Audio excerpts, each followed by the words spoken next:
Don't worry, friends, you're not lost. You just found your way into The Cult Section with Seth and Seth. Welcome back, friends, to the show that never ends. It just goes on and on. You weren't here earlier. We accidentally started singing that. Singing And we really Lamb were Chop. literally the people started singing it, not knowing what it was, because it started Yeah. to come to us through Yeah. different lyrics, and then finally we're like, what song is this we're singing? It Yeah. was that one. Are we It going was to that continue singing it forever? Well, Forever, now it's just too late. We already because- did. Just because Once you this. start, you're too late. Exactly. Gosh darn We're it. cutting all that. Yeah, we'll have to cut all that. We'll have to cut all that, you know. We have a We don't want to song. torture people, is that why? With I that mean, song? It's the, they're going to, those guys are so litigious. They really are. Sherry, Sherry, what's the lamb chop? Yeah, I was going to say Sherry or Terry, I but know, it's me too. not. It's No. I It's wish, but well, yeah. That'd be a whole she's also other. amazing. Sherry. Oh yeah, if only Whole one of other- us if only here one of was us had assigned a- to be the Googler. The Googler.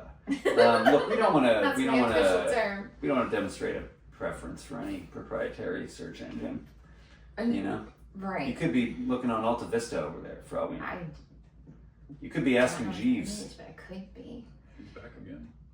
The boys are back in town. I don't know why I said that. Just so Welcome everyone to the Welcome. cult section. Sherry Lewis.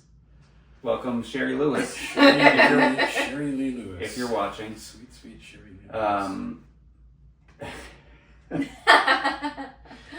Goodness Twin gracious. sibling of Jerry. Great balls and lamb. Anyway, The show all about lamb chop. this is a podcast exclusively about welcome back to the cult section with Seth and Seth, and our producer Sonic is in the studio with us today Hello. as we discuss a film, certainly, called Return to Oz. Return to Oz. My new favorite. 1984. 85. 85. You know, I'm every so often I nail what I have extensively researched beforehand. 1985. Walter Murch helmed a Disney film intended as, and indeed succeeding to be, a sequel to The Wizard of Oz. The works of L. Frank Baum. In particular, this film based on the second and third volumes. What Of are they the called? Do you have the Ozma of Oz, right? Yep. Ozma of Oz is one of them. In 1907. And The Marvelous Land of Oz in 04. Marvelous Land, and there are references to a third Oz book as well. But I can't remember which one. I don't have all of the Oz canon memorized. That's a damn shame. It has to do with it has to do with the You can do it with army. your life. The other references have to do with the Army of Oz. I can't remember which film it is. But yes, Return to Oz, bringing us back. Now this is right away. I gotta ask you, Seth. How old do you remember Dorothy being in the first film? Oh yeah, that's a really, she's she's at least like a tween. Yeah. At least, if no. not- I mean, people. I'm sorry, no. People grew up fast. Back in the Dust Bowl. Pull up a picture of Judy Garland. That's not a tween. I said at least a tween. Wow, we're coming I in said hot. at least a tween. We are coming in hot. I mean, Judy Garland was what? Don't do that to tweens. She was 55 when she filmed that movie, but yeah, she was playing a 13-year-old girl. No. So Judy Garland was 16. You would call that 13? I mean, For the listeners at home, we're looking at an image. I'm sure Seth will edit it in. I think she's meant to be. She's meant to be pretty. Is she meant to be actually 16? I Yes, don't know. she is, I don't know, according but to she Wikipedia is. anyway. She was 16. She was when took 16. that She role. was 16. And I guess the weird thing about returning to Oz with a character who was 9 is there is some real Fairuza timeline. Balk doesn't look like a tween in this movie. She truly does not. No, she and looks in like a fact, child. She looks like She she's is. 9. very much a She child. looks exactly her age. She looks, yes. They both look exactly their age. 9 years Judy old. Garland's 16 and Yeah. in the filming of. And interestingly, this was the beginning of Fairuza Balk's film career. She was one of 600 kids who auditioned for this role. Nailed it. and apparently I think one of the producers thought that she, or it might have been Murch himself, someone determined that she could be Judy Garland's cousin. I'm not sure what that means other than she had pigtails, which are something anyone could do. I don't actually see any overt resemblance between the two at all. Wouldn't have been a place I went with it. But she's got those bloodshot, sleep deprived. Yes. Been tap dancing all night eyes. That's true. That any 9-year-old would have likely had. From Judy Garland down on through the decades. That's Fairuza true. Balk. To Fairuza Balk. So, and honestly, this was a great choice. She's great. Yeah, she's awesome. Brilliant casting of this young, to-be star. Brilliant. She is. I guess we should start by saying that Return to Oz is supposed to be a kids movie. I think it's a great kids movie. What? It is a great kids movie. They don't make them like they used to. It really, and so there are some things. Reading about the critical reception of Return to Oz, critics also felt this was maybe too scary for little kids. A little too scary. I don't think I could have handled this until like a year ago. Yeah, I feel like it's I'm a rough past that. I don't There's know. that thing though where it's like little kids, like I feel like they can handle more than you think in terms of, kids shouldn't be watching this. Yourself. Kids should not be watching this movie. But I do think that kids have an appetite for kind of like the dark and uncanny. Oh yeah. More than they're given credit true. for. Oh, And I do think it airs oftentimes For a little too much on the side of scary for sure, especially by today's standards. But I think it's more. I do think it's one of these movies where it's like it's more disturbing to watch it as an adult and imagine. It's like you can't exactly project back into the mentality you had when you were a child, except to say, this is pretty scary for me now. Yeah. So like it would have destroyed me if I'd seen this as a child. But I don't actually think I actually think that, I think kids could handle this, but maybe not all kids. Didn't you say something like this if you were a kid, this could have developed weird kinks or something if you watched this as a kid? We're jumping ahead to a much later part of the. I'm sure that's true.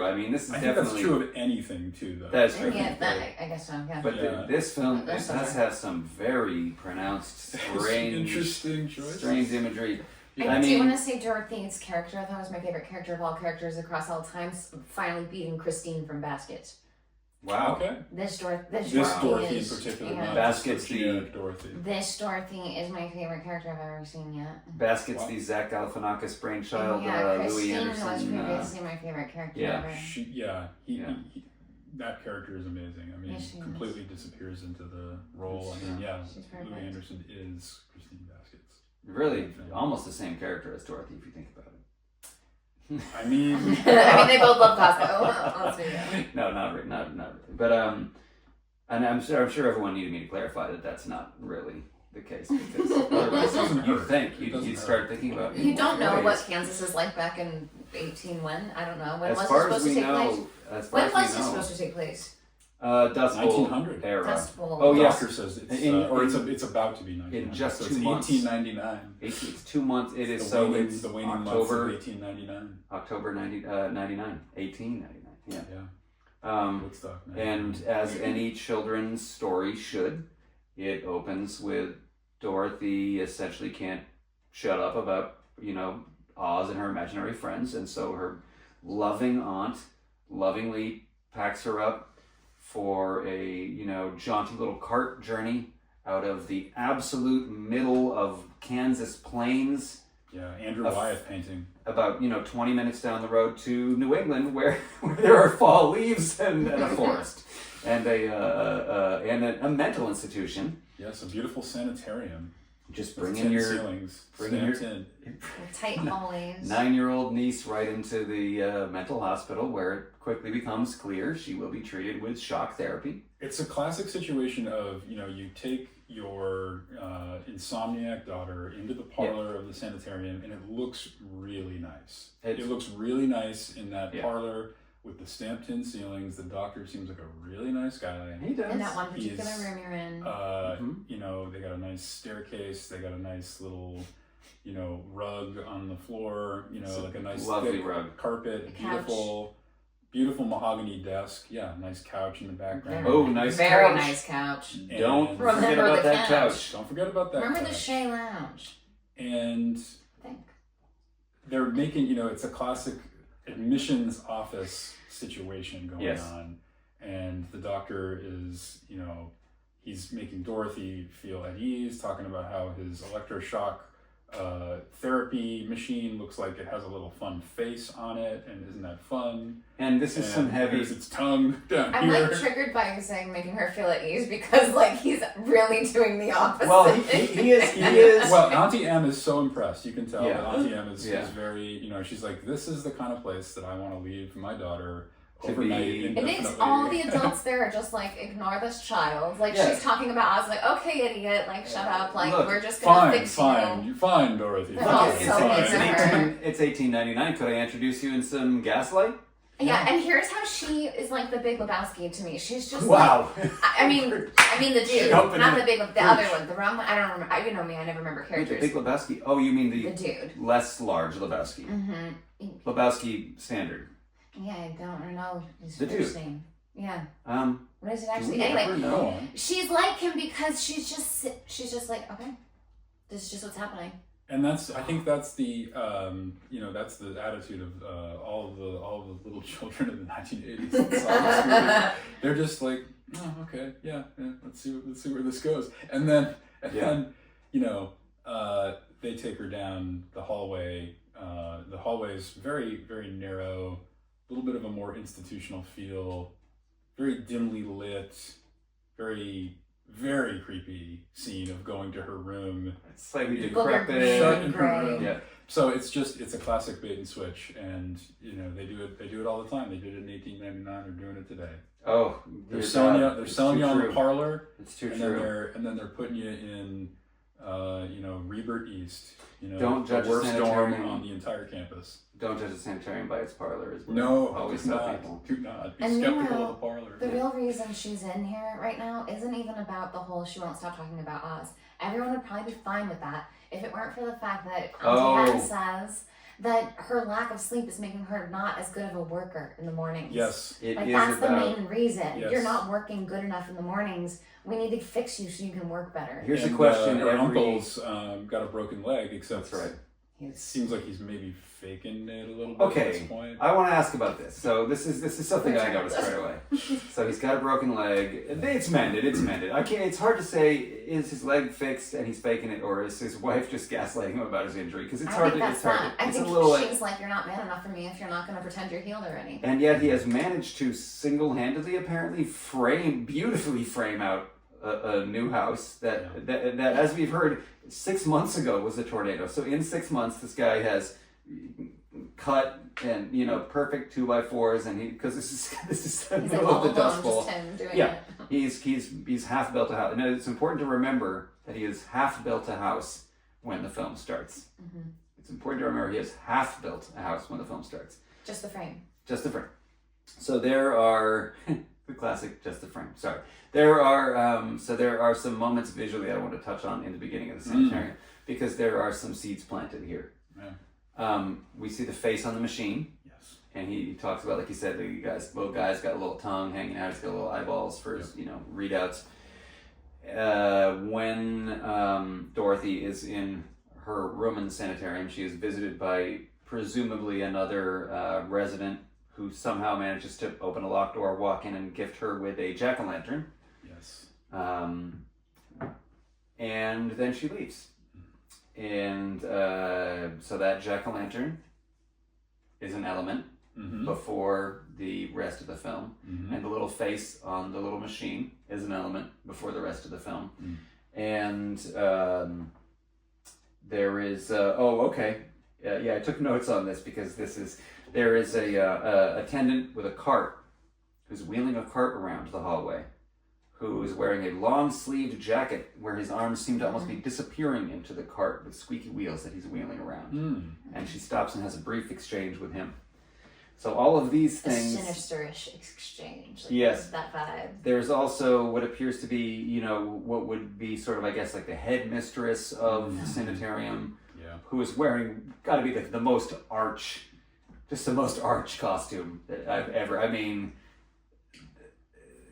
this dress has, what would you call that? She looks great. It's truly amazing. fantastic. The fashion, the costuming in this movie is absolutely incredible. Every aspect about this movie, the coloring in every scene is gorgeous, and it sets this tone of the scene, and everything is so well thought through that I truly don't believe there's an aspect that isn't deep and intentional. Like I just feel like every literal aspect. I think you're right. There's a lot of attention paid. And it's interesting because this shot over from February to October, which is a really, really long shoot for a feature at this time. Jean Marsh is the actress that now is she all? Am I correct that she is also appears later in the film? Because I believe that the doctor and the sort of headmistress both play dual roles. Is that correct? That's how it looked when I watched it, but I'm trying to find it now. It's hard to verify because of the way the cast is listed. But so much like, in the first Oz film, we have, the guys who are helping out around the farm, and then, what do you know? The Scarecrow looks just like that guy that was helping out around the farm. And old Pete or whatever looks just like the Tin Woodsman. We're doing the same kind of thing. We're front loading that here, it seems. And then, as any child would love to imagine themselves doing, in a situation like this, Dorothy is strapped to a table, and there's electrode. So she doesn't fall off the gurney. That's the only. They're wheeling her to the operating theater. With some electrical headphones that look fucking terrifying. Yeah. Quite frankly, making a lot of noise. That is a truly, truly scary thing about putting those things on my ears. That's a scary one. Just as the doctor is flipping the old switch, wouldn't you know it, lightning strikes, the sanitarium powers out, everyone leaves the room, Dorothy's left alone. It seems like a bad idea to be working in a heavy storm like that too, with powerful electronics. It seems like, I don't know the history of how these things were put together, but my guess is that machine is probably not grounded in 1899. And I was watching that scene, and I'm glad the power went out. I was worried that there was going to be an energy surge when they put those headphones on her head. This raises an interesting question that actually Sonic and I were debating earlier. Do you think that actually happened? See, now this is the question. Because Oz, by nature, has a sort of dual aspect of reality to it, right? So a dualistic aspect of reality is maybe a way, definitely not the best way, but a way to put it. We'll say more, multidimensional. Another way to put it? Kind of layering over each other, like the characters in both worlds. A sort of dark side, light side thing, to dual nature to reality. Because it... We'll get more into it. Yeah, we will. Yeah. We will. We have to. Just drill right into it right now. Yeah.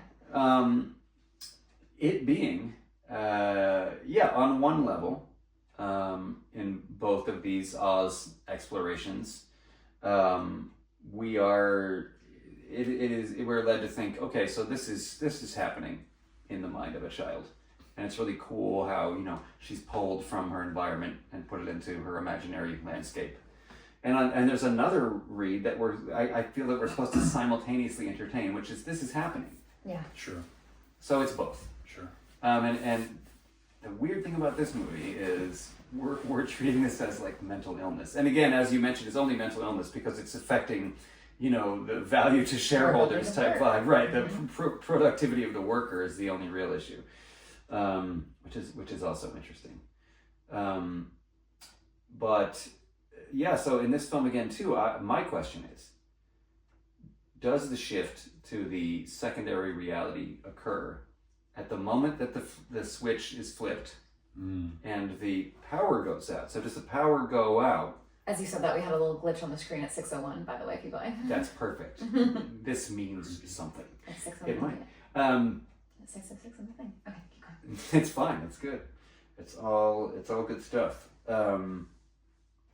Yeah. So this is the question: what is the moment that the shift to the secondary reality happens? Is it down at the riverbanks a little bit later, where she's managed to escape the institution with the help of the another resident of the institute? That there are a lot of strange things about what is actually happening versus what is not happening, because who she escapes with is, of course, the girl that we later is revealed to be a sort of ghostly figure in reality 2, Oz. So this begs the question: did she ever get out of the institute, or is the entire thing happening from the time the switch is flipped, to when she wakes up on the riverbanks, or maybe even afterwards when she's back at home? Yeah, I mean, I think you could probably make a case for a lot of different things, but I think for me, just given the fact that she ends up in the river and wakes up in Oz, and then when she does come out of Oz, eventually wakes up on the riverbank, makes me think that the movie is trying to tell us that the Oz episode happens while she's in the water. I think is washed up and is passed out. That was Sonic's take too, and I ultimately came to, I think you're all correct. But I mean, there's a lot of it's almost like there's some red herrings thrown out in terms of this is definitely eruption a misdirect. could have occurred. Yeah, it definitely feels like a misdirect. Yeah. Because as you're watching through it feels like, oh, this is when she goes to Oz. And then you have that second, and I do wonder what the value of that sort of double fold, because again, it does feel like everything is very intentional. And I wonder if it's just to further obscure, like, to what degree Oz is a real place versus a place within. And it's like the deepening of the question that we were wondering when we were watching it. Like, if everything's in her head, then everything is everything in her head, whether you're quote unquote Oz or quote unquote Kansas. Well, there's a little bit of bleed in between them, right? And that's what allows the little girl who is ultimately revealed to be Ozma. That's what allows her in, and presumably accounts for the visions or the memories or whatever simultaneity that Dorothy is experiencing even before going to the asylum, that's interrupting her sleep and making her distracted on the farm. Right. She's still getting kind of like she's sort of quantumly entangled in Oz and Kansas, So she's kind of mixed up in both. She is, and this raises another question. Ozma. I'm thinking this through now, and it is sort of a we're having our cake and we're eating it too, because if Ozma is a real girl who's not Ozma, she's just another girl in the sanitarium. Sanitarium, right? A sanatorium is where you go get better. Sanitarium is where you get your brain fixed. Is that how that works? That I never really thought about the distinction between those two words. We're gonna go with tarium. Yeah. Sorry, I was Googling something. What was the question? Sanitarium versus sanatorium, but I think we're going to go with tarium. I think it's tarium. Yeah, I think it's tarium. Anyway, so is Ozma, that was a very valuable tangent that we needed to explore. It's very important. So if Ozma is a denizen of our world. Yeah. They're both correct, by the way. They're both what? Correct. Amazing. Perfect. If Ozma is from our world, our Kansas, and is the person who lets Dorothy out of her room, leading to her falling in the river and the whole path to Oz. Okay, so then Ozma is in Oz as well. Just like the doctor and the nurse. Yeah, that's true. So we see a lot of people, but we don't see anybody who is just very clearly exactly the same person with no difference of costume. Really, we do get a crown eventually on Ozma, not to spoil the whole thing. But it's interesting. There's like a double fold. So it's like interesting. She's more herself when she's also a more pure human. Everyone else is less of that, and they're a little bit more monsterized. Because Ozma does not seemingly exist outside of Oz when we get back out of it. Or because everyone died everyone was rescued rather. Everyone was rescued except the doctor. Mm-hmm. If we have a character who we followed through the whole film that was side by side with Dorothy, who exists in the real world, it's very strange not to see her when we come back. We even see... Well, riddle me this. So Ozma, Ozma's in the mirror in Oz for most of the movie, and I think maybe you could read that as Ozma being in the mirror is Ozma being trapped in, our more mundane reality. But then when Ozma comes out of the mirror, that's her permission to remain in Oz. It's like you get sort of, and she's also, I think, that everybody is sort of simultaneous, but it's like Dorothy gets sorted back to our world because that's where she really belongs. And Ozma gets sorted back to Oz because that's where she really belongs. They both kind of go back to their... Oh, that is interesting. Okay. They start entangled. They start simultaneous. This kind of like awkward, even kind of painful mixing between both. They're existing in the Venn diagram, that central space, both of them, and then they both get polarized to their respective. Exactly, and so do all of the other characters. Except and the Doctor / Gnome King dies in both. Yep. It took me until almost the very end of the film to realize that the Doctor was a Gnome King, because I didn't even realize until we started talking here today that was the guy. Yeah, they widen his face significantly, and he's got such a look. And I could be wrong, but I think it is, right? The same actor. Is it the same actor? It sounds and looks. This guy's a really great actor as well. Dr. Worley's Gnome King, Nurse Wilson is Mombi. Everyone in this film is a remarkable performer. This is like I challenge. Okay. The direction of the Wheelers, we could maybe put a question mark over. Oh my God, they were amazing. But they were. How do you do? And the costumes. So are you kidding me? The costumes all throughout. Oh my God! But so the Wheelers. Could you tell us, Sonic, who the costume designer on Return to Oz was? Because Raymond Hughes. Wow. Okay. Raymond Hughes knows what's up, because there are some. It's hard to find a film with more fantastical costumes than this one. It is really it's the highlight of the film, really. I thought you were going to say Haver's on Rob Zombie was the costume designer here.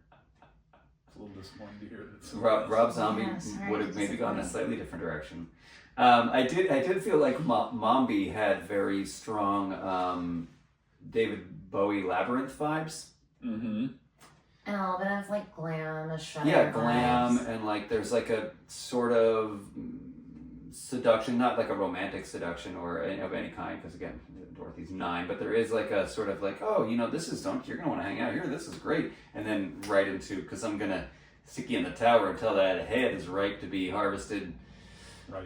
I'm jumping all around here. Did you feel that Mombi had like Judy Gemstone vibes? I don't know who that is, but from the Righteous Gemstones. We've both failed you on the Okay. Righteous Gemstones. Okay. Apologies to all listeners. Well, I'm confident that she does, so when you watch it, you can just go, oh yeah, Mombi vibes. I have no doubt. Yeah. I'm going to have to just go with you on that one. So getting back to Ozma, it is interesting, because I don't want to jump away from Ozma just yet. There are some interesting things that I feel like have just arisen as we're going back through this, and you're talking about the quantum entanglement aspect of this. So there is another weird layer to this where I started thinking at a certain point, Ozma is sort of Dorothy. Like they also share energy, because again, who sees Ozma? Dorothy. Where does Dorothy see Ozma? She sees her in the sanitarium. In the mirror. In the mirror, right. Dorothy sees Ozma. Does she see her in the mirror before they go to the Senate? When is the first time? She sees her reflect. The first time she sees Ozma, actually, it's pretty early. Is in the intro when she's in the office with the doctor, and she sees reflected in the glass of the machine is a face that we first think is Dorothy, and it pulls back and pulls into focus, and it's Ozma. Mm-hmm. Oh, good catch. Very first time. Yeah. So she is the reflection of Dorothy throughout. And we never got a human name for her besides Ozma, right? No. And there is also a moment, so, you know, if you're going to say, okay, well, this reality exists inside a character's head, the character has to be present, always. Right? I mean, if the character's not present, we're getting esoteric. Sure, there are types of dreams where maybe you're seeing it from a God's eye point of view. But there's really only one scene where we are not following Dorothy anymore. And it is when Dorothy is asleep on the Gump flying sofa later in the film. And during that moment, we are with Ozma. We are following Ozma.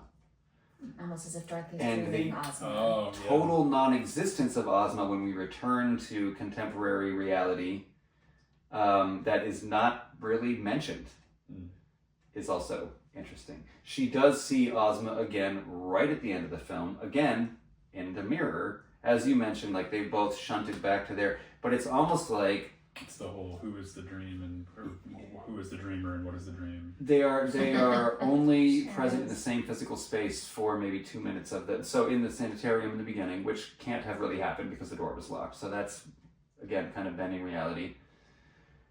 And again, when Ozma takes the throne, jumping way ahead, we see her and Dorothy in the same place, and it's clear that they can't be, and it's not clear why Dorothy would go back to the mental institution like Plains existence with no one around her age or just a bleak situation versus this magical place with all of her cool magical friends.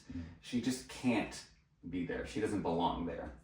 And it is almost like if you travel back in time and saw yourself, you know, you couldn't coexist in the same space. There are theories that say you would sort of nullify yourself out of existence or create a paradox that destroys the universe, whatever. And the interesting thing you say about past versions too is that we get to see from the past time the lion, the scarecrow, and the Tin Man they all look like B-list versions of. Yes. They really do. Hashtag not it's like my, they're in the past. They're not.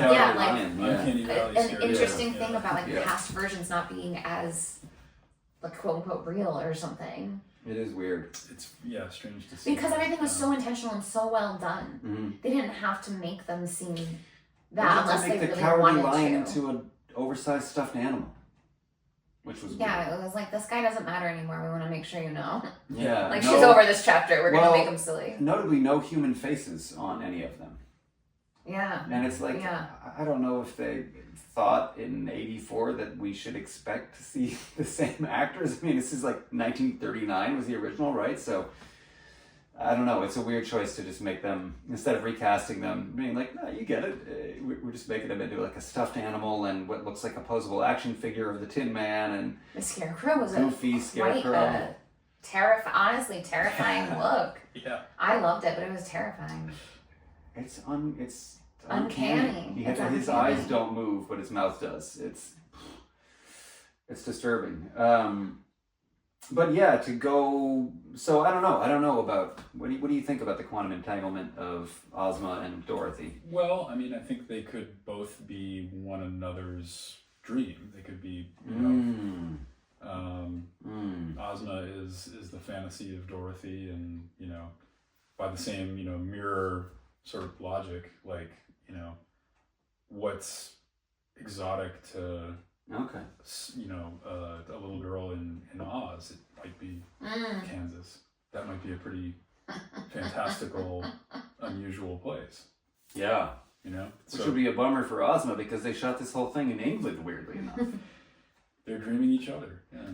They are. No, I like that, though. I actually do like that. So each reality is valid, and they are sort of the dreams of each other from within that reality. I do like that. And, you the know, mirror it's interesting also that Dorothy's insomnia is what kicks this off, because that's like a very real manifestation of that sort of much more fantastical element. It's like, it's almost like that's the key. It's, or insomnia is the symptom of this quantum. It's kind of the mundane symptom of this mutual dreaming and mutual entanglement that's not allowing, they're both existing in this kind of liminal space. Well, that's they are, and the portal between those worlds is the mirror, I guess. Yeah, which is a common portal between worlds, really. Oh my god, I googled Ozma history. It goes deep. It's so great. Oh, I mean, obviously, of course it would. Lore. I mean, these are multiple books. Give us some lore. She's epic. First of all, I don't know how much to share. Rightful ruler of Oz, first of all. Okay. Would reign in the fairyland forever, being immortal. That's what Baum indicated. Wow. Described her appearance in detail in the marvelous land. Eyes sparkled as 2 diamonds. Her lips were tinted like tourmaline. All adown. It's a new word to me. Adown. I don't know.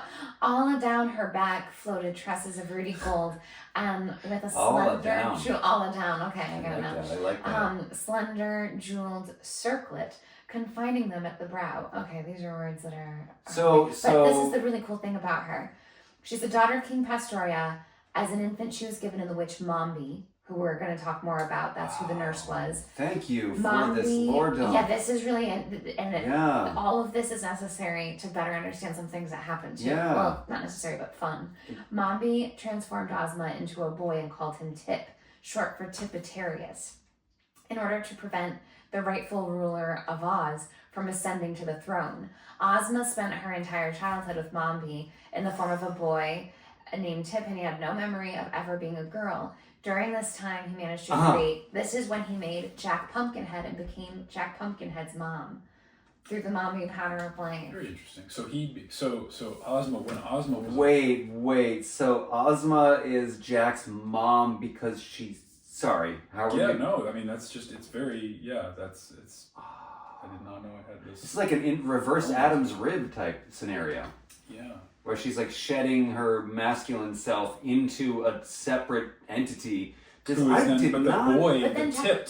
boy is the mother of Jack. So yeah, and then Jack Pumpkinhead ends up being sort of like, in terms of the voice that we hear this gender fluidity in the voice as well. We do actually. There's the different voices that come out of that head. Wait, so is Jack? Jack is the manifested shed masculine shell of Ozma's former male self. Oh my god. Is that okay? I did not. I love a trans narrative. I did not think we were going to get one in this movie. And it's pretty legitimately in there. That is really interesting. And that so when did she go back? Wow. So Baum. Glinda discovered what happened, forced Mombi to turn Tip back to Ozma. Since then, the princess has possessed the throne of Oz. Maybe although such a good many witch. realms of Oz remained unaware of her, even though she was the ruler. There's a lot of ins and a lot of outs in this. There's a lot going on. This is a lot. This is from behind, I guess. Wow. I'm in love with this. I want to learn all things. How did I not know how great Oz was? You know, it's the whole thing. They're great and powerful. I'm not a big Wicked person.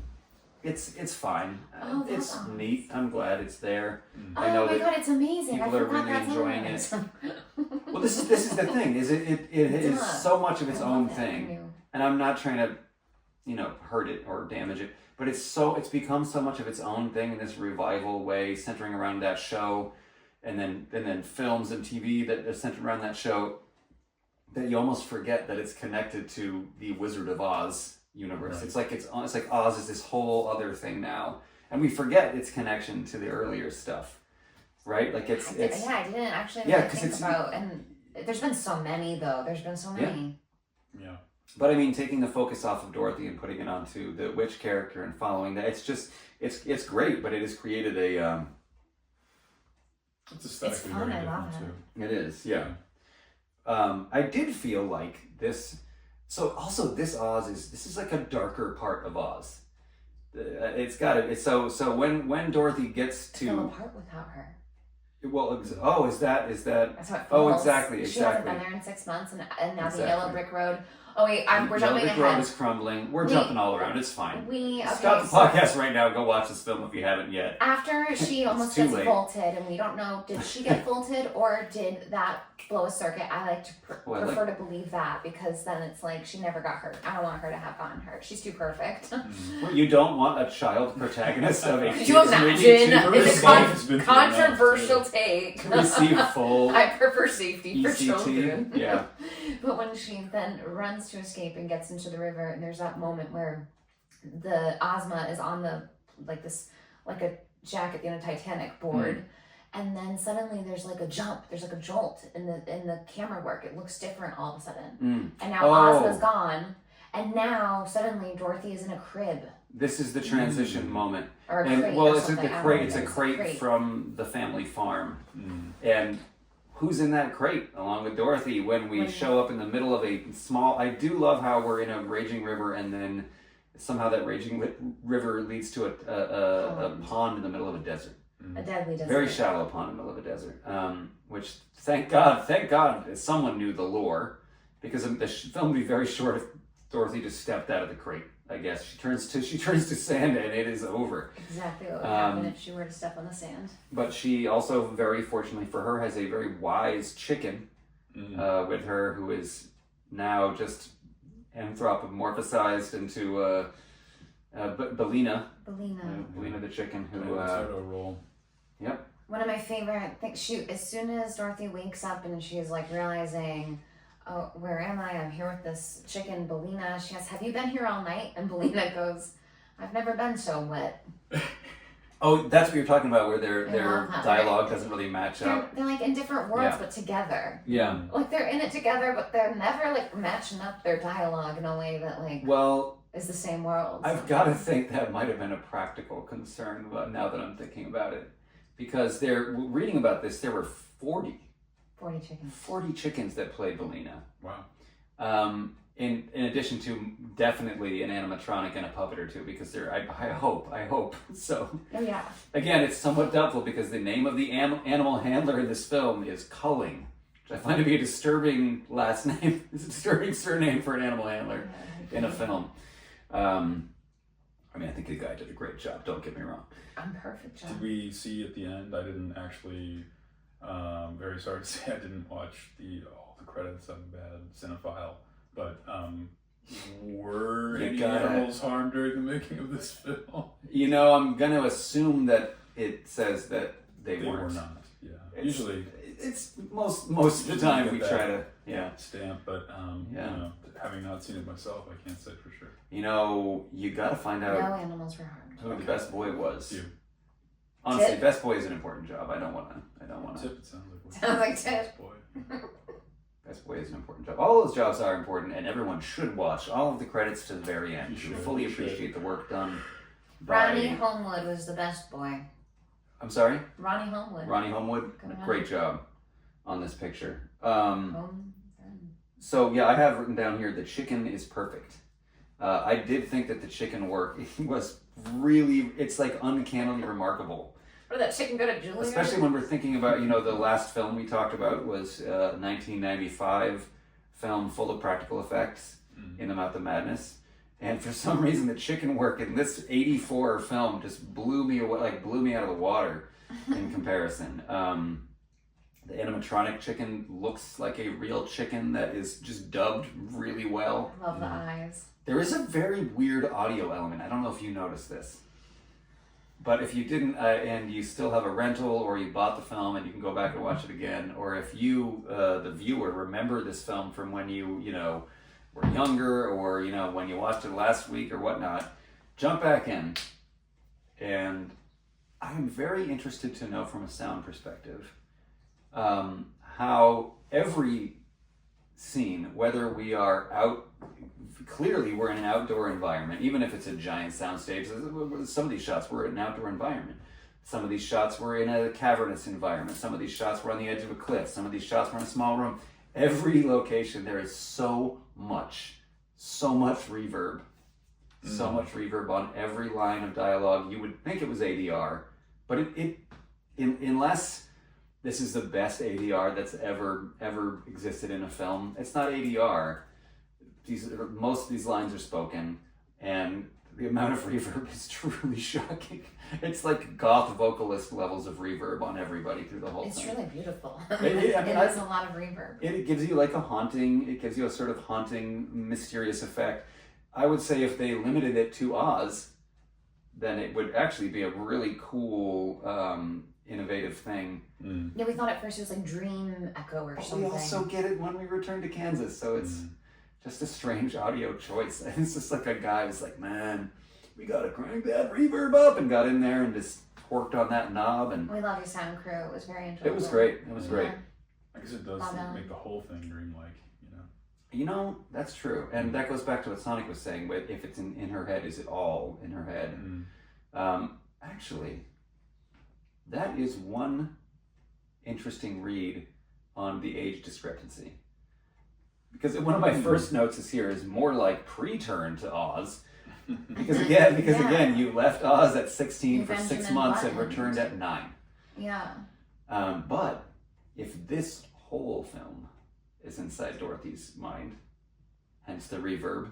This is the reverb theory of Return to Oz. We're just now debuting. That would explain a lot of stuff. Yo. Thank you. Likely not what was intended, but very cool nonetheless. Maybe. But yeah, so we have. So I don't know if you picked this up, because I've seen this a number of times, and I only picked this up this time. So we know, and it's classic Oz to have the Doctor is a gnome king. Idiot. The patriarchal gaslighter is the He patriarchal has gaslighter. everything in the world and has to pick on little kids. The sort Weirdo. of dark headmistress is I think it's suggested that this is the true and authentic head of the of Mombi. Yeah. Because just to articulate this, Mombi, the dark princess who wants to keep Dorothy in a tower, to harvest her head, has a hall full of heads. Again, this is a great element for a kids film. To have a nightmarish, older woman with supreme power who is going to harvest your head, and then you are introduced to that concept by walking through a hall of her severed heads, which she is While clearly... she's holding Dorothy's hand. While she's holding Dorothy, the heads that she has severed from a group of dancers outside who were turned to stone. It's very uplifting stuff. And it's interesting because inside there's way more heads than the number cut off dancing. So we don't know where all of her heads come from. Yeah, where did the heads come from? And some of them have like mosaic art over them, highlighting them. Like some are like fancier than others, as if to imply she's acquired them for different occasions. But meanwhile, she lives alone in this glass castle full of mirrors. No one's looking at her. No one's talking to her. And the first thing she does when she meets Dorothy is hold her hand and say, "Let me change into something more comfortable." And changes her head. Right, and it's a head. The very first That social first head behavior. looks pretty comfortable. They look gorgeous. And Dorothy just goes, while she's holding the head in her hand, "You're beautiful." Yeah, I think you're quite beautiful. What are you gonna say? The best character. It's like when so somebody... calm, so chill, so sweet. It's like when you have to pretend somebody's baby. Never mind. It doesn't matter. Yes, she's beautiful. No, anyway. If it's your baby, she is beautiful. I just want to be clear about that. Or he, or they. Really, any gendered designation that your child has, that child is beautiful. Don't get me wrong. That's the official take. As are all of the heads of Mombi, just to be clear. But anyway, Really, all her heads are stunning. That's true, and I think that's fine. She puts them on for her, It's for her. does. It is. Because it's just her there. If you're doing it for you, you're doing it right. You're gonna have a good time. If you're wearing heads for other people, What do you even? I mean? So it's good that she doesn't seem to have any friends. I mean, she does. Yeah, She's doing it right. I mean, she lives in a literal hall of mirrors. With a trapped more of an child, yeah. Ephemeral being inside a mirror. Like you do. So Don't do that. Don't live with a trapped ephemeral child. Let your being. ephemeral child out of the mirror. Yeah. And children. Get to know your ephemeral mirror child and let them free. Really set them free. But did you? No, this was I asked. Did you notice? And this was like 10 minutes ago. Oh yeah. Did you notice the tie between the attendant and the sanitarium and the Wheelers? I did not notice that, but now that you're saying it. So the There's Wheelers. a certain resemblance. Yeah, I mean, I didn't notice it until this time, and I've seen it a number of times. But it occurred to me. I was like, oh my god, yeah. So a number of things are introduced. The Wheelers, the guy, and it is the same actor later, who is sort of the proto Wheeler. Delivers a very poultry inspired Ponsmar. speech. What a name! Yeah, What go a name. Pons. I felt like he might be the face of Max Headroom, but now I'm thinking he probably wasn't. He had Trash Man from the original televised Stand vibes, if you know what I'm talking about. I don't, but he's so fantastic, so I presume Trash Man is fantastic. He's some trash. He's a bit of a campy actor, but it's all good. But so we have that the machine. I felt like the machine. Look, it's got a little face. Comes back as TikTok, which incidentally okay. So how were some of the characters achieved in this film? Was an interesting question. So what are your thoughts on TikTok? Did you read about this? I did not read about TikTok. So what do you think, and how do they do TikTok? How do they do TikTok? He kind of looks like that egg-shaped grill. He does. The classic black charcoal grill. Yeah, he really does. A Weber grill. Yeah, a little steampunk version of a Weber grill. That's true. So what is that? But I think that Sonic is right now revealing how the TikTok was achieved, which was not what I would have thought at all. So it was because at first you're thinking, okay, so was there a little person in TikTok? They often do this in films. They will employ someone of diminutive stature to, be inside of a thing. This was not that. This was an acrobat, I would say average height acrobat, who folded himself in half and walked on his hands upside down. Wow. That's what I was looking at. I was Isn't having it trouble confusing? making I know. out. I'm trying to look for other pictures. What am I It's really looking at? confusing even with a picture. And I'm trying to find a better picture. it's the strangest choice, but it is very effective because it is legitimately the distance of the legs. You're watching it and you're like, that can't be a guy in a suit, because you'd have to have painfully bowed legs to be able to pull that off. And of course, he's walking on his hands. Backwards. He's walking backwards on his hands in this thing. That's a real commitment to the bit. And it explains, Really it really does such great movement for an old robot. It's a very clunky, rusty robot vibes. It's cool. And then, of course, the headmistress. Like I said, the headmistress is Mombi, or proto-Mombi head, I suppose. Everyone has their mirror self. Mistress, yeah. Oh, nobody says headmistress. Head nurse. The head nurse. Mm-hmm. Wow. I feel like I just ascended. She's the head nurse because she's got a lot of heads. The head nurse. Head nurse. Boom. Thank you. Okay. Yeah. Perfect. And fantastic costumes in both. I think that if there's a big winner costume-wise in both realms, it's Mombi / head nurse. Mombi. Every costume is that nightgown she wears with the oil spill. The oil spill. Well, it kind of looks like the brand Tiny Ink makes art like this, but it's Not got as this yellow paint, and it's just so fascinating. Everything that she's wearing is so ethereal and dreamlike, and every little detail. Same with the Wheelers. Those sleeves, the sleeves alone are worth a whole movie. Well, I don't know what that means, but I need a sleeve movie. Come for the sleeves. Yeah. Come for the sleeves. Stay for the. Feel there is no watch. Yeah. Stay for the good story, but come for the sleeves. So there's a lot of that mirroring going on. Yeah. Which comes back to your sort of quantum entanglement thing. Yeah, everything is filtered. Everything is, bleeding through in these unexpected ways. True. Yeah. And it does feel like... So there are moments of this film where it feels like they are hitting bigger issues, but very softly. When we meet the Gnome King, who is the sort of secret background leader of Oz, who has usurped the throne, imprisoned the Scarecrow, we get a big lore dump that we have not, like, it's a sort of midpoint lore dump about what's been going on in Oz, since last we visited. And there are a couple of lines with the Gnome King that I did not remember, which it really felt like a mirror of now. And I guess that maybe is of note because there were some big cultural similarities in 1984 to now in a lot of ways. Not just the novel, but also the time. Because it does feel as that, like, aspirational wealth was a big thing then and very recently. I think that dynamic is shifting, but we don't need to, that's another podcast. But there is an aspect of the Gnome King that feels like capitalism to me.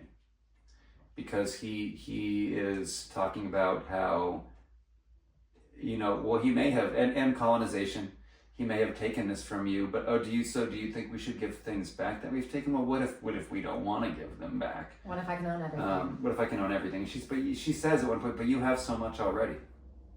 I really thought he was going to make the argument, and I guess he didn't follow through on this, but since you've stolen from me, forges all of the minerals that exist in the world, the whole, it's like, well, the Emerald City, like, you made it out of stuff that he does. Made. Did he make that argument? He does actually. Yeah. Okay. No, you're 100% right. Because he is he's stone in general. Like he's stone incarnate. He is kind of the god of minerals, I guess. Yeah. I thought when they're kind of like teasing the big bad earlier, because the stones keep observing. Yeah. Her, his gnomes, and their faces appear in the rock, and then they periodically. There's a couple scenes prior to meeting the Gnome King when they show there's like the face with like the red light. They're down underground in the Gnome King's realm, and you just hear the disembodied voice, from somewhere else, talking to these minions, and it really just seemed like it was Satan. It had that feeling. But then, as I'm thinking about this right now, I'm like, wait a minute. There's another read on this though, because there is a read where the Gnome King is essentially the earth or indigenous culture, because it's like, well, people stole from me the mineral resources of the earth, right, or of Oz, by extracting them and using them. Does he make that argument? He does, as you suggested, he does. Or you're losing this mic minerals. entirely. Oh my god! We've got DEFCON, whatever the bad one is, happening over here. I think we have to open it and then read it. We got a real. Bear with us, folks. We got some technical difficulties, which is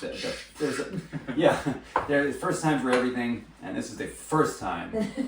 If you follow this podcast, pretty soon we might have a second time, because I don't think I did a good job. First time we have ever encountered any sort of technical difficulty on this pod, so it's really a shock to all of us. But we're gonna try and we gotta get it. We're gonna try. And if you don't, if at first you don't succeed, try it out in Oz. Is I think okay. I think that's pretty good. Say. All right, I think we're How's back. it feel? It's pretty good. There you go. Okay. It's still happening. We don't want to have to pay royalties on that song, so we'll have to cut that out. But pocket change. Fuck it. Yeah. To us in the podcasting industry, with all of our sponsors, it's just like McDonald's. It's a pittance. Yeah. Yes. So we have talked about all of the mirror characters. We've talked about some potential themes. What do you think about that? What do you think about, is the Gnome King more of like, is he standing in for the patriarch, or is he standing in for like the earth, like protection of natural resources? No, I got strong feelings. Sorry, this is your guys' show. Wow. I'm gonna think on that, because I gotta get You gotta go closer, or I'm too close. We'll find out. Yeah, I think I don't know that it's like a direct stand-in. I think you could read it that way. Either one of those, but I think it's, yeah, you get this stuff in Oz. I mean, like, even the witches, it's, I think the Gnome King is more, maybe what I'm trying to say or trying to think is that it's more just sort of unchecked authority or power. So authoritarianism. It's just, I guess it's maybe even more basic than that. It's like, Spoiled brat, rich dude. well, it's a little bit of like, might is right in like a very like power dynamics on a interpersonal level, which, yeah, I mean, you could make an argument that that's, of course that resounds, throughout the patriarchy. But I think so, it's like, if the Gnome King really is just like, the doctor in Dorothy's world, it's like, this inherent, like, he's this monstrous figure in relation to her. Yeah, and that's true. And to life as itself, because he's going after innocence with a toy of his An imagination. that isn't actually good for people. Yeah. Because, so something we forgot to say is that Ozma saves her after the shock doesn't work by saying, go before you become damaged, like he's damaged so many others that are in the basement. He's broken. That's right. He's broken a bunch That's of people right. by using this tool on them. Right. He is this psychopath who thinks he's doing good because he probably went down some journey in life that made him think he was helping. I don't know. So it's really interesting to make his riches like the riches of a natural world that he's a feature of, and yet he is the enemy here. It's a weirdly layered. He is his own enemy. It's his world. Yeah. If he believes it's his world and they're his riches, well, why then be a dick to little kids and like imaginary creatures? Why are you? What? Who cares? Maybe he's like maybe he's the death drive or something. Wait, say that again. Maybe, What? like the death drive. Maybe it's in like a Freudian thing. Like it's just I'm simply, not familiar with that phrase. Oh, like the call of the void. Oh. Yeah, sort of like, just like the unbridled energy towards nothingness.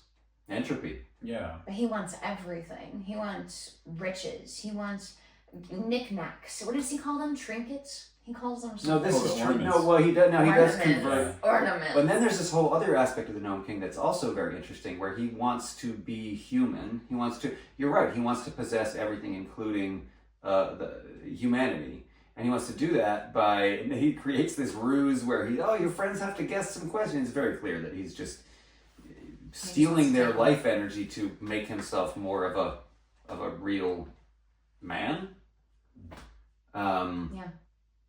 Yeah, That's his plot. It's really interesting. But it's like, well, if you think you're everything, why?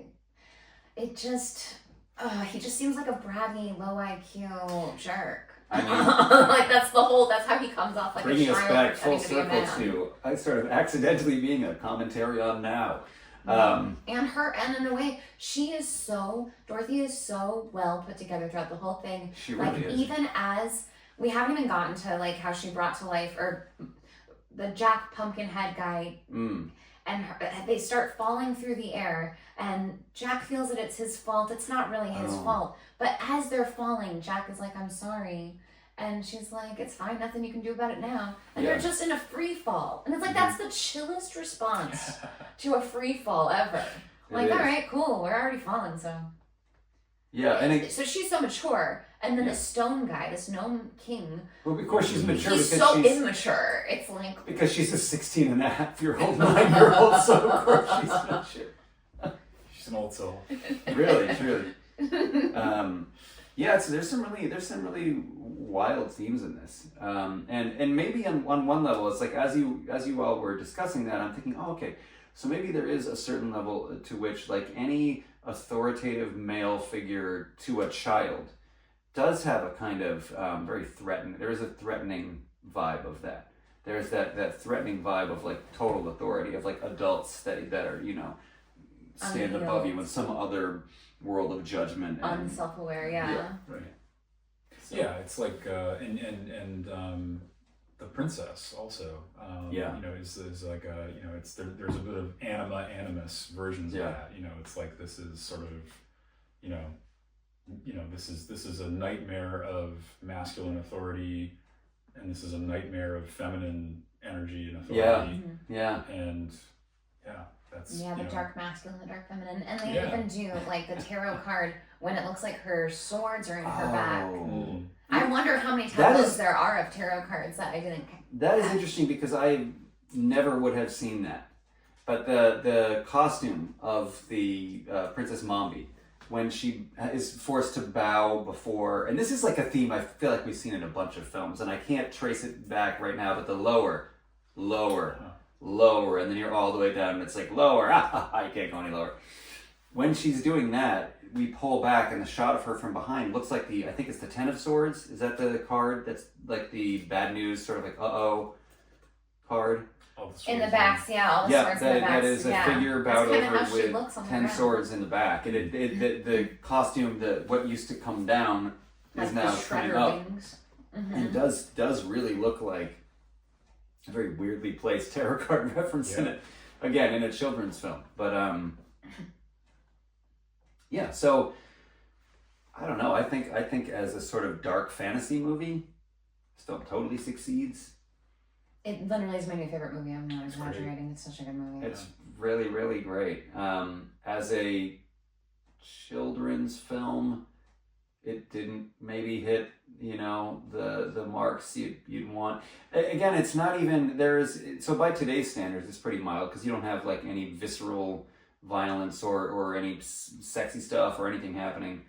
But thematically, just the when Dorothy's being chased through a hall of mirrors by a headless woman, through a hall of her own heads that are all screaming visibly from behind glass. That's a horror. I mean, that is straight nightmare fuel. I mean, for sure. But it's also of a piece with, I think, it's kind of shocking to see. It's kind of, like, it's hard to imagine this being like a kid's movie today, but it's also, I think, of a piece with a lot of other kids' movies at the time, and a lot of what Disney was doing at the time too. That's true. Disney in the 80s was kind of like, they're wandering through the desert trying to figure out, and they went like, I think they really doubled down on, we do sort of like modern fairy tales, and fairy tales are very dark. Fairy tales are, they're about that kind of like collective unconscious, these stories that are not necessarily, they're lessons. Yeah. And they're not necessarily ones that have like bright, sunny messages or happy endings. I mean, Disney in the so like the Black Cauldron, the Sword and Stone. I was thinking about Black Cauldron. Yeah. Also, not Disney, or maybe I don't know if Disney had any production, if they were distributed by Disney or something, but like the Henson films of the era, like Labyrinth and Dark Crystal. Oh very my God, much of that kind of like tonally, aesthetically very similar. You were talking about the David Bowie, Never Ending Story. Never Ending Story, big time, and also, Nicholas Roeg's The Witches, which was a few years after this, and. Wrapping back to Roeg. Who knew? Of course, yeah. No, and a lot of this movie, just the way it was shot too, with the colors, I was thinking, this is like, some of this film is like, it reads at times a bit like, it's like a very, very special episode of Little House on the Prairie. It does. Directed by Nicholas Roeg. It really does. Yeah. Yeah, it's colorful, it's dark, it's scary, it's bizarre. And then, I actually haven't seen these, but Something Wicked This Way Comes. Oh, you haven't seen that? I have not seen Something Wicked This Way Comes. We've gotta examine that one. Potential inclusion. I think Watcher in the Woods is another one that is a Disney movie of this era that's also considered like pretty dark, pretty genuinely scary. That one I haven't seen and would like to see. Yeah. Yeah, that's actually one of the only things that, Something Wicked This Way Comes is probably just barely before even my time. Like I was small. But there are some you're absolutely right, actually. Something about that film, and there is some really terrifying imagery. For some reason, this film didn't really work, though. It didn't work. And I mean, it worked for me, and it worked for you. It worked for us. We love it. It didn't resonate. You mean it didn't resonate? Well. It didn't. It did not have a. It was shot. It was the original budget was planned to be $20 million. They ultimately spent about $28 million. All said and done. Box office receipts. You want to guess? Oh, I think I looked this up. Wasn't it like 10 million, 11 million? 11. Yeah. 11. That's a very substantial financial failure. Yeah. Which is really sad because it would have been pretty awesome to get, the other Oz books like this. This would have been so cool. It would have been great to follow Fairuza Balk as she takes us back, back through Dorothy. Man, she could have milked that for years to come, and it's interesting to think about it in light of Fairuza Balk's career too. It is. Also notably on this film, she at one point, they asked a lot of the child actors, and the child actors are only contractually allowed to work, I think, between 3 and 4 hours per shooting day, which is probably another part of the reason it took 6, 7, 8 months. No wonder the house was built after the 2 days. Well, now this is what I was going to get back to. So just to jump right into that, just to remember how I said earlier, let's remember that the house is half built. So how many days? So they send her to the institution, right? She's going to get the shock treatment. If we're in the reality where she never gets it, then this is the same night. So that night, the sanitarium burns to the ground. Everyone is rescued except the doctor, which is also just a weird thing to say. I'm not really sure why they did exactly that. Because only by then we hate him. Because he's the only one we don't see again when we come back. We had to go get I his guess. machines. Yeah. We cared more about machines than They'd already shot him out. They already wrapped him out by then. They were like, "Oh shit, we can't We say the cancel thing." people who care more about machines Yeah, exactly. than humans. Exactly. But yeah, so we're 2 days later, presumably. She returns home and the house is built. So Gimpy Leg Guy has managed to finish the house. Well, and he also he runs to her and discovers her on the riverbank. Runs to her. Yeah. Yeah, So part no of the search limp, party. no limp.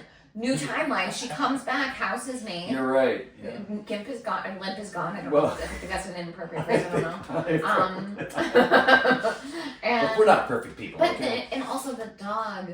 Originally, Toto was chasing the cart, and they said stop. But Toto's the one who finds her. So it also kind of gives you the feeling that Toto's been leading the charge. The Toto actor was difficult to work with, and so he was written out. I'm just kidding. It is weird, though. It is weird that it's you and your little dog, too, and then in this one, it's you and your little chicken. Yeah. And Toto's just kind of there. I love her Stays walking nice. around with her chicken, and the scene where she's snuggling her chicken and sleeping. it's It's cute. I've never wanted to snuggle a chicken You so want a bad in my chicken whole pet? life. Yeah. Just It'd be disconcerting if it had, Very nice animals. elder aunt vibes like Belina does, though. Yeah. Belina actually does not serve much of a purpose at all, except to be kind of a sounding board, and of course, what am I saying? Belina serves the ultimate purpose. The ultimate purpose. The ultimate purpose of poisoning the Gnome King. Right. Really casting a pretty dark net over people with egg allergies in Yeah. this film. Yeah, if Suggesting you have that, egg allergies, yeah, maybe you or have might an be a issue gnome. with the female This is- reproductive system. What? Well, eggs symbolize fertility and the female reproductive system. And that's what caused the issue with him. He couldn't handle that. That's actually, you know what, and that's The Gnome King could not handle that. That's a point in favor of Patriarchy, he just Reed. represents exactly. Yeah. Yeah. It's too much for him. That was his kryptonite. Okay, at It's first like, I'm oh no, like- don't tell me about periods. I went to medical Don't school. shove that down my throat. But The hobgoblin I've of never so many- seen ovaries before. Yeah, so many potentially great men we left that part out of the. felled by the mention of period products. Yeah. How the mighty topple. But no, but that actually That's is. really, yeah. That's At first, I'm like, where are we going? Where are we going with this? But actually, that is interesting because the egg is the symbol of the. Female, Interesting. reproductive fertility. There's some weird stuff going on here, and he can't. He can't handle that. He can't handle just one little egg, and he's this massive stoned, who also smokes, by the way. Yeah, He's a stoned stone. He, by the way, Yeah. Wow. he is. Yeah. He's quite the player in this. I don't know if you noticed before, but he's got his ruby slippers on. Oh my god, He's I love the reveal of the ruby slippers. These. puffing away, covered in his jewels. The drip is heavy. He looks Yeah. good in those ruby slippers. Yeah. Yeah. He shows a little ankle. Yeah. Oh, And then he like closes it really. very sassy Oh, with those yeah. slippers. Definitely a status symbol. Yeah. Oh, do you like my slipper? Yeah, there's a lot going on here. There's It's a lot, interesting. yeah. I did not think about the egg symbolizing the female reproductive aspect and how that is like poisonous to the toxic male at the center of the film. And it's also symbolic of, Okay. in yoga, it means the egg, right? So like wholeness, like, right, unity with the self. I'm not actually sure, but We'll go with it. and yoga. Well, yes, and Oh god, no, they're giving me a pose No. called the egg. that's- That's not what that's I'm something planning else. to do. But anyway, I don't know. yeah. So there's a lot. There's a lot going on. I'm just gonna say there's a lot going on. There's so much. I want to watch this movie. There is very actually much. so much more going on, and you do have to wonder if these thematic elements are they deliberate? Are they there to just make a fantastical and weird landscape? Are they, or like this is why the chicken, everyone hates the chicken, or are these themes like there to be there? And it's like, are we reading them because we can't not see the archetypes in everything, or are they put there intentionally because we can't not write the archetypes of everything into everything?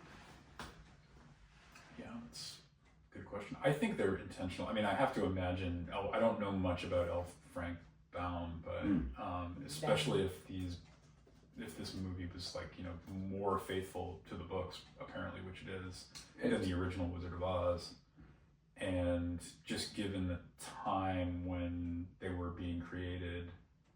I actually don't know when those books were coming out, but I'm assuming that it's relatively contemporaneous with, like, we're talking about Gilded Age, yeah. late Gilded Age, Yeah, like it is. Edwardian age. So that is also, that's kind of the beginning of psychiatry. I mean, that is like the Freudian ideas about the collective unconscious, archetypes, all of this like neoclassical and mythological kinds of fascinations coming back into favor. I think that, all of that symbolism was probably very much a part of like the visual language that people would have understood at the time that those books were written. Yeah. And, or even if they weren't, understood on a conscious level, I think, they would have, like, L. Frank Baum would have been sophisticated enough to be playing with that stuff. And yeah, certainly. Yeah. It's interesting. I wonder if the egg poisoning the gnome was present in the I'm almost moved to read the books. I have a pretty big backlog, and I don't know if I'm actually going to lock into a 5-book series of children's books from the end of that century. But I honestly might. There's some really interesting stuff. World building is very unique. It's it's like this one in particular does have this almost like steampunk element to it, the fantasy of it. Mm-hmm. With you can't really set something in 1899 and not have a little bit of that. But TikTok is a clockwork robot. And not to mention the interesting thing about it being TikTok following a child, and children today are like followed around. Following TikTok. But also the TikTok, interesting thing about the chicken is like, she ends up there with the chicken. She needs a friend to start with to establish, like, she's not just crazy on her own. She's got something reflecting something back, even though we discover right away it doesn't make any sense. Were you up all night? I've never been so wet. Like, you're already not conversing in a way that makes any sense. Like, your very first words together. And it's a great couplet. But what's interesting is that who else is her friend? Like, who does she have besides Toto back that could have metamorphosized into the friend to hang out with here? This is true. This is why, and I guess, so this is leading me to think that it probably was this way in the books, because it's a really weird choice to leave Toto out and be like, we need something, let's put a chicken in there. So I am thinking that is perhaps by design. And she'd been looking out for the chicken because they were going to kill the chicken because she wasn't laying eggs. Right. And so she kept trying to Wow, is encourage her. that I missed that. She's like, you better lay an egg because you're going to get... She says she wants to make you for Okay, dinner now or this something. makes sense because both Belina and Dorothy have failed to be productive. Yes. Up to the standards that are expected of them The as mother's workers. needing them to produce, and neither of them can. Okay, so again, maybe there is an almost... And they're looking out for each other because the chicken's the one that finds the key. So there's almost like a worker, like a proletariat versus bourgeoisie aspect as well, sort of to this, with the Gnome King being the bourgeoisie and the princess in her fantastic, gold palace. Yeah. And the denizens of Oz just, either being condemned to stone or dust or sand or, And all the people who have things, who have riches, they're all devoid of actual character or warmth or anything. Meanwhile, Dorothy is just radiantly only all of them. Well, and this is where it does feel, and she's a poor farm girl. Yeah. Though you wouldn't know it from Auntie M's wardrobe, which is not bad. Like, she's got a real nice riding jacket, a very fancy little hat. Yeah, she deserves better. She does. Wait, Auntie M? Yeah, she does. I don't know. I mean, It's not that fancy. It's not as fancy as Mombi. I want her to get to have Mombi vibe. She deserves. Well, if she's being, if her husband is faking an injury to get out of work and, this thankless child just won't, button it up. You won't get the one egg from the one chicken in the morning. I mean, yeah. But that does actually, I really did miss the part about Belina failing to lay eggs, and that makes them And an interesting thing about Belina too, Belina, Pumpkinhead, and Gump were all played by two different voice actors each. Yeah. Gump was a weird character. I love Gump. Gump is so weird. Gump is so self-aware that he's He's like, I wasn't made too well. No, Gump was just like a moose head on the... So Gump is like the furniture of the office that she meets the doctor in, essentially. Tied together. Yeah. I think so, yeah. Yeah. But Ozified. I also found that thematically disturbing, that it is talking about, I wasn't really made very well, probably going to fall apart. And then there's a point where if you think of this as like an entity, literally like splits, it like eviscerates itself midair and a head fall, and they're holding the head in it. There's a lot of dark stuff in this. And these like quote unquote lifeless, alive beings are so aware that that's what they are. They're like TikTok's like, I've never been so proud of anything besides my lifelessness. It's or something. really interesting how TikTok is really psyched to not be alive, so that it can. So that one solitary green tear is huge. Yeah. That's like Sallow and Kurt Vonnegut, Sirens of Titan vibes. Wow. That robot that after thousands of years has like potentially one. Yeah. Like. Good ref. Feely moment. Yeah. I don't read a lot about that book. No, that's good. It's so good. It's good stuff. He had only just begun to learn to love. Sorry, that's something else. Yeah, so there's it's funny because watching this again, I'm like, wow, there's so much more here. And then talking about it now, there's even more here. And I do want to watch it yet again. It's honestly, this is a really fantastic film. Like, I mean, in my estimation, I'm not trying to push that on all of us. I mean, what's your ultimate read? I loved it. I always heard good things about it, and it just had never been. It was never the time. Yeah. But now it was the time to watch it, and I'm very glad that I did. Yeah, it was excellent. Nice.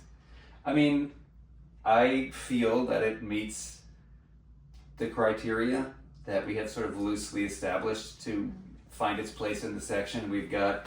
I'm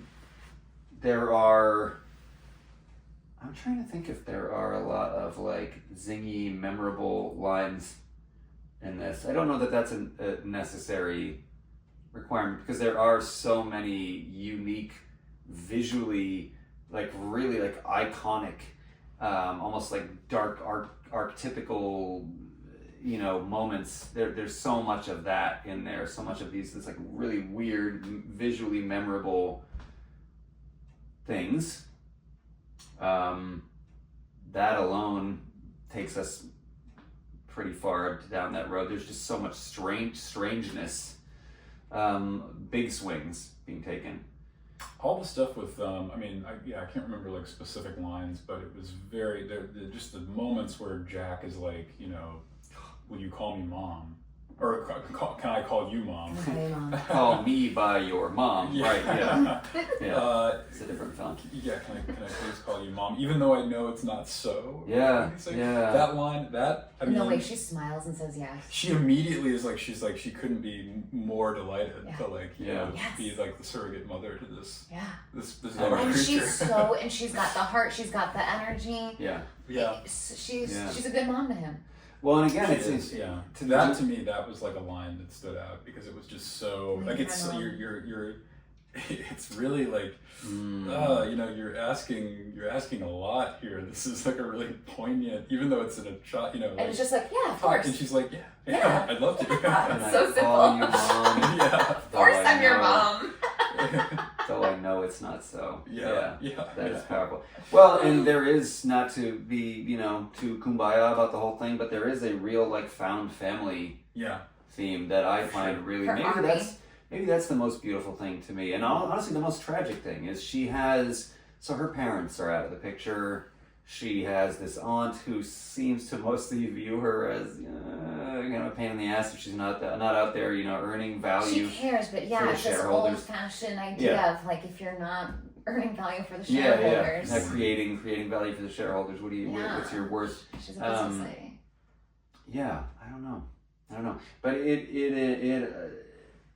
it's visually beautiful, stunning, amazing awesome. performances. The characters are so weird and unique. I do feel like, it's interesting. There aren't necessarily like those standout, repeatable lines, but there's so much like almost like mimetic, like, do you know what I mean? Like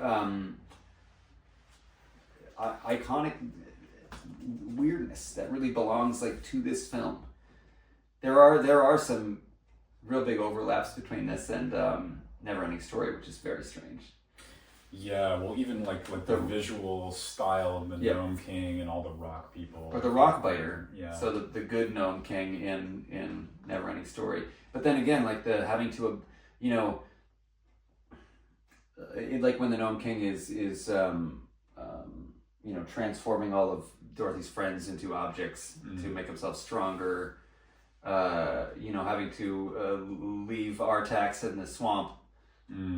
There are some like you were suggesting, like the kids' films of this time were pretty dark, and this falls in there. I mean, I hate to do this, but I kind of think its box office failure also qualifies it as a cult film, because often a cult film is defined as something that doesn't have initial success and finds its success later and rewatching it. I would be curious to know if there has been like a revival draw to this film in the wake of Wicked and stuff. I hope so. It deserves it. It deserves everyone in the world to know how good it is. It really does. It's a beautiful film. Just watching it the past 2 days in a row, I already discovered so much more the second time. And it's like the first time I already was like, whoa, there's so much in here. I just feel like it's going to be one of those ones where you just watch multiple times and you get deeper meanings every time. I think so. And it's interesting because it really does work as a sequel to The Wizard of Oz. I think the age discrepancy is a real big throw. I love that though, because it's like time is already so trippy. Well, and when in you're her a kid, reality. and when you're in childhood still. Yeah. Maybe she felt 16. Well, you would. Maybe she had body dysmorphia and she was 8 and a half at the time. Maybe in the first film she was 8 and a half. And we saw her as 16 because that's how she saw herself with body dysmorphia. It's interesting to retcon the first movie in that way and say she was 8 and a half. Yeah. Not in like a Fellini way. Sorry, that's a whole other thing. I don't even know that other thing. Oh, that was. I do think so, Did and you I watch Google it? quotes of. No. I have, not in a very. Did you watch what? Not in a very long time. Over the weekend. Oh, I don't know. You did? No. We were talking about it over the weekend. Oh, because we were talking about my Strata. partner Kelly did watch 8.5 over the weekend. We watched La Strada last week too, which is a Fellini film. It's honestly didn't think I'd get here, but there are some the sort of bleak setting and clownish characters. I don't know. It's maybe good that Fellini's no longer with us, so he can't make an Oz 3, because that would have been. I don't think we need that.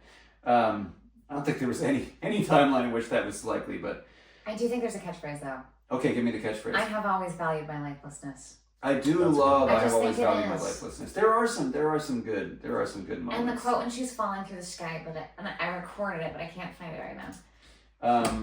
This film did receive an Academy Award nomination for visual effects. Good, it deserves. So this is like 84. Do you want to hazard a guess? And it can be what film beat it? Because I was surprised. Visual effects, 1984. Was it 84? Yeah, 85. It looks, by the way, it looks beautiful. Yeah, 84 in Italy, right? And then, or am I confusing it? 85. 85. This is 85. Okay. It is a beautiful film for 1984. Or maybe 85, I think is 85. what we just. Oh, sorry, 85. Yeah. Also, man, everything came out in 85. Wow. Big year. Yeah. You got to think that's part of what happened. Is that it was competing huge. with everything. Let's see. Back to the Future, right? Yeah, I think.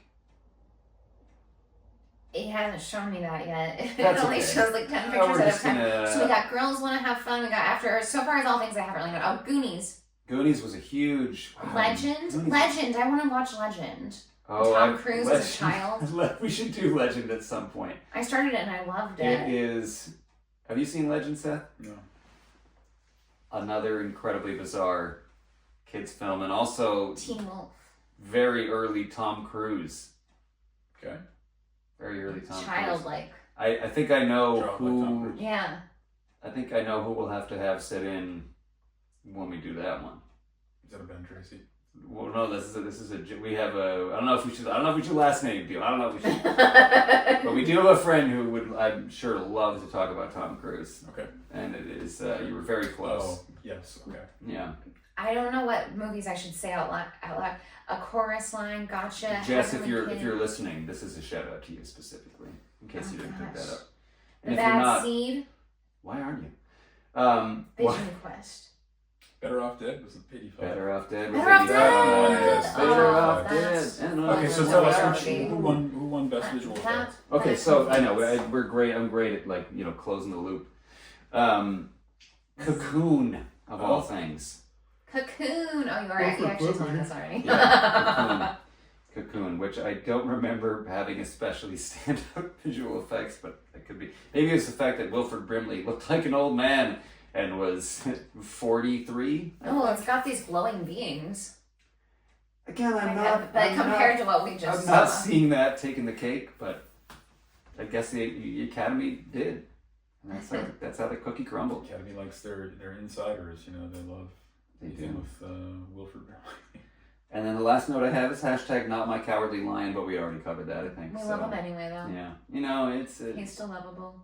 It looks like he'd be cozy to, cuddle up with. Yeah. Yeah. Yeah. He's probably not gonna.